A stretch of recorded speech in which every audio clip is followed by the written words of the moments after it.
একসময় এক সবুজে ভরা গ্রামের পাশে একটি বড় আম গাছ ছিল।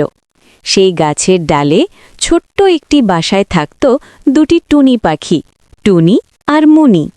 তারা খুব সুখে দিন কাটাত। ভোর হলে দুজন মিলে গান গাইত আর সারা দিন খাবার জোগাড় করে বাসায় ফিরত।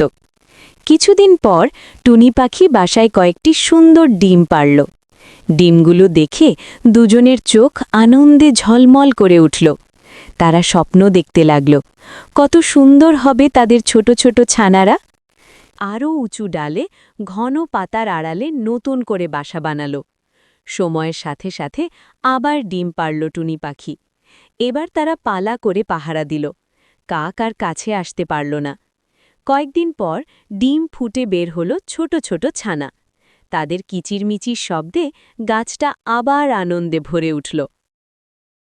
চ্যানেলটিকে সাবস্ক্রাইব, লাইক, কমেন্ট, শেয়ার করতে ভুলবেন না। আরও সুন্দর সুন্দর গল্প পেতে চ্যানেলটিকে সাবস্ক্রাইব করে নিন।